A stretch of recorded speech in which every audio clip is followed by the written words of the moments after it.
Stili minimalist, ai që preferohet vitet e fundit, edhe ambientet e brendshme, shtëpitë tona përgjithsisht janë orientuar drejt stilit minimalist. Anila natyrisht në një nga pikat tha është edhe çështje ekonomike, është edhe çështja e mbingopjes, po themi, me produkte. Të dirit rehat mbi gjitha, sidomos për moshat të reja. Nuk bëhen shumë punë shtëpi, është një koncept tjetër tipik. Për çiftet e reja, sapo janë martuar apo i bashkëjetojnë, vinë nga puna, duan gjërat më praktike, më të thjeshta, por që për në të ardhmen, për një fëmijë, domethënë, se ne flasim për të gjitha nivelet e jetës, është shumë e vështirë pastaj minimalist, sepse duan ato komoditetet për fëmijët kur të rritet, i këndi i vogël, i tavolina për të studiuar, edhe nëna vet do një ambient për të relaksuar, për të bërë ato maskat e darkës. Kështu që prandaj themi analizojmë çdo pikë, çdo hall kur na dizajnojmë. Pasi kemi rritur mirë. Patjetër që po. Ato maskat e lë njëri rehat. Por ta shohim pak edhe në aspektin psikologjik. Përse njeriu ka mbritur në këtë pikë që pëlqen stilin minimalist, zhveshjen? Mendoj se këto janë trendet të dizajneve, të ardhura nga nevojat edhe ekonomike. Realisht, njerëzit kanë tendencën të imitojnë, të kopjojnë, të marrin modele të gatshme. Besoj se edhe dizajnet dhe arkitektët do të shprehen se sa të pak janë njerëzit të cilët kanë autenticitetin e tyre në kërkesat personale për arredimin e shtëpisë. Mundësia ekonomike i bën që të marrin programe të gatshme dhe të dizenjojnë. Unë realisht mendoj që autenticiteti, të qenurit origjinal, vetvetja dhe jo indikuar nga fashion design, nga modelet, trende me radh, ka të bëjë shumë edhe me mirëqenien psikologjike të individit dhe sa i pranuar ndihet ai njeri kundrejt vetes së vet. Njerëzit kanë tendencën vazhdimisht të kopjojnë të tjerët apo të bëjnë gjërat për të cilat të tjerët kanë dëshirë të shohin atë mënyrë. Njerëzit kanë tendencën për të sjellë në mënyrë të tillë që të plotësojnë pritshmëritë të tjerëve. Njerëzit kanë tendencën të arredojnë në një shtëpi sepse do të vi dikush që të shohë dhe do të prisë që kjo familje të kishte këtë element, atë element. Në momentin që ne funksionojmë përmes pritshmërive të tjerëve, do të thotë që ne kemi prekur komplet origjinalitetin tonë. Ne kemi vendosur maska sociale, nuk po funksionojmë siç duam ne, por po funksionojmë siç dëshirojnë të tjerët që të na shohin ne. Mirëqenia jonë psikologjike pa kuptuar është dëmtuar. Ne jetojmë për të tjerët, nuk jetojmë më për veten tonë. Po është e lehtë Besmira të bësh veprim të kundërt, se më duket si e pamundur që ti jesh kaq i shkëputur nga realiteti yt, po themi, se tani ky është realiteti. Ne jemi në bashkëjetesë, ne jemi të gjithë së bashku dhe do ndikohemi patjetër, ose vetëm të ikim të jetojmë në një ishull. Mua kaq e vështirë më duket të mbërri në stadin apo në pikën që të kem zero shqetësime nga mendimi të tjerëve. Është një proces i cili kërkon maturi edhe kërkon disa vite biologjike. Pra do të vi me mosh. Është një proces i cili vjen me mosh, i cili vjen edhe përmes përvojës. Referuar një teori shumë të famshme, që është teoria e nevojave të Abraham Maslow, që është një humanist. Njeriu duhet plotësoj fillimisht nevojat fiziologjike për të ngrënë, për të pirë, për të fjetur gjuhë, më pas të plotësoj nevojat bazë që janë nevoja për siguri, dhe shtëpia është vendi ku ne marrim sigurinë. Duhet plotësojmë nevojat bazë përsëri për dashuri dhe për përkatësi, dhe përsëri shtëpia vazhdon të jetë edhe në këtë nivel. Duhet të plotësojmë nevojat për të pas një vlerësim për veten. Nëse unë kam një vlerësim relativ për veten time, të cilën e marr përmes krahasimit se si jam unë, si janë të tjerët, çfarë thon të tjerët për mua? Çfarë reputacioni kam unë në momentin që unë shfaqem përpara të tjerëve? Çfarë prestigji social kam unë? Dhe të gjitha këto duan vite. Duan përvojë, duan maturi, duan reflektim, duan kohën e vet.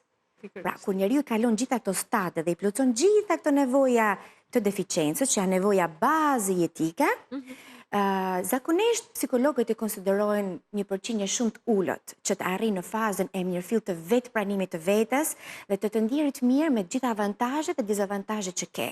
Është ai stad jetës që edhe mund ta kemi përjetuar, që të tjerët fillojnë të flasin, bëjnë shakat, ironizojnë dhe të ngacmojnë për defekte, gjatësinë, peshën, paraqitjen e jashtme me radhë, dhe ne nuk na bën më përshtypje. Fillojmë edhe qeshim, ndërkohë që ato po qeshin me ne. Ky është një stad i cili tregon që maturia ime personale është e tillë që unë e pranoj veten.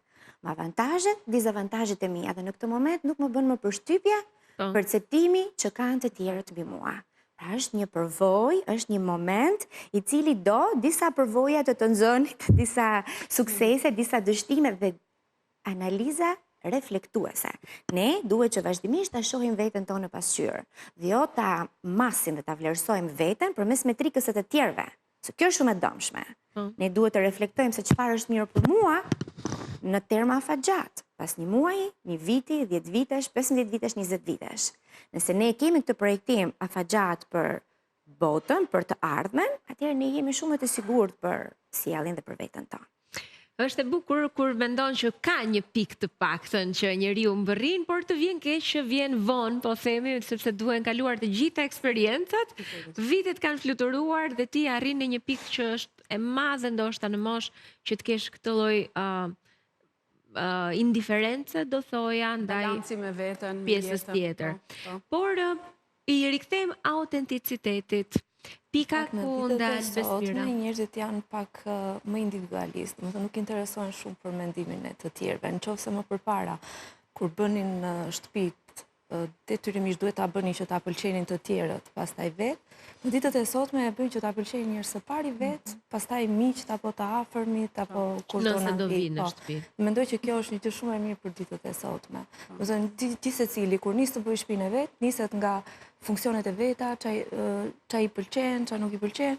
Më pas mund të merret me stilin, me trendet e kohës, me ç'a i pëlqen të afërmëve apo gjëra të kësaj natyre. Çfarë vren në përditshmërinë tënde, në kërkesat që ke nga klientët? Cilat janë pikat që janë autentike, pra dua të jetë kështu se më pëlqen mua? E nisin nga funksionet, e duan shumë praktike. Mbasi përfundojnë gjitha pikat e funksioneve të mënyrës të stilit të jetesës, më pas mund të kalojnë tek e bukura, tek stili, tek ngjyra, por fillimisht ndalen tek funksionet. E duan sa më praktike dhe e shikojnë apartamentin, shtëpinë e vet si një ambient që t'ju shërbej, jo më individit t'i shërbej banesës, po banesa t'i shërbej individit. Mendoj që kjo është gjë shumë, shumë e mirë, që ka ardhur në ditët e sotme dhe që më përpara nuk e kemi pasur. Ne më përpara, kur vite para nesh, do më thënë, kur ndërtoj një shtëpi, jepej shumë prioritet dhomës të miqve. Ndërkohë në ditët e sotme nuk e kemi fare këtë koncept. Cilës i jepet prioritet, cilit ambient? Ambientit të ditës, mundësisht ambientit përpara televizorit ose një këmbë biblioteke, dhomave të gjumit, rahatisë së dyshekut, madhësisë krevatit, garderobës, maksimum, sepse njerëzit, domat e adoleshentëve, kërkojnë shumë hapësira për të futur sende, rroba, kputç, magazinimi, po. Shumë i rëndësishëm që ta kenë sa më funksionalet, pra mos të kenë objekte rreth e qark në për shtëpi, po t'i kenë të gjitha të futura në për dollape. Kjo është kërkesa, po themi, e viteve të fundit. Ky ndryshim që ka pësuar një banor shtëpie, pra nga dikur, që të kishte dhomën e miqve sa më mikpritse, tani është magazinimi i gjërave të veta, se jemi në një fazë do ambientin e vet, blerje shumë. Do ambientin e vet të parin, pastaj se çfarë do mendojnë të tjerët. Anila, ndryshon, meqense bëjmë edhe këtë analizën e karakterit, të tipit, edhe për zgjedhjet autentike, ku janë pikat, po themi, tipike, origjinale, që mund të prek dikush, përveç krijimit të këtyre mjediseve dhe rehatisë funksionalitetit, në aspektin më artistik, do thoja? Në qoftë se flasim për shtëpit, ndalen nëse shumë të kujtimet, pra ka një sunduk, ka një portmanto, duan të rikthejnë atë në mënyrë moderne, pra ka një kujtim, pra gjëra që kanë kujtim dhe unë i qëndroj fort atyre, sepse ka të bëj me historinë, pra është gjë e bukur, edhe kur për shembull shumë persona, individ që ndrojnë shtëpinë, duan të marrin diçka nga aty, sepse duan ta kenë si thuash relik ku kemi qenë, ku jemi, dhe janë kujtime. Ndërsa për sa i përket arredimeve që unë bëj, për sa i përket hoteleve, bareve, resorteve, bujtinave, gjëra kryesore është që duam të sjellim traditën. Pra janë këto elementet të traditës që janë kthyer bashkohore, moderne, madje po kërkohen këto dizajn edhe në piktura gjithashtu. Pra që të bëhet një arredim autentik shqiptar nga elementi shqiptar, prej ardhjen.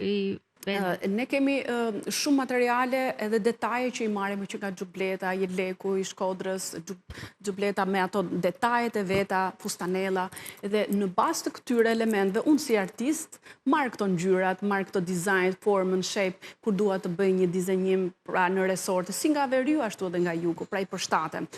Individ të caktuar i qëndrojnë besnik këtyre relikeve tona, edhe e duan një kënd, ndoshta jo të gjithë ambientin, por një kënd e duan. Më së shumti, këto pjesa e kulturës tonë, në për resorte kur ne dizenjojmë, bëjmë pikën kryesore të afrojmë një oxhak, një si tuash, një paraprir, një si dhomë denje, për treguar që nga këtu kemi ardhur. Pra jemi rritur me oxhak, unë jam rritur me oxhak ke gjyshja me ato drut. Pra e krijojmë, e sjellim edhe në mënyrë moderne, por tregon edhe si tuash element origjinal nga kemi ardhur. Pra dhe të gjitha këto së bashku bëjnë që të kthejnë në kujtes, por edhe për treguar një popull të fortë, edhe që kanë ditur të jetojnë, të gatuajnë, se jo. Po në shtëpi e duan këto element? Po e duan. Popullor, origjinal, dhe dashës, të gjithë këto? Po, ka. Për shembull është, shiko, edhe me krajina, për shembull, unë jam vetë nga Veriu, nga Shkodra.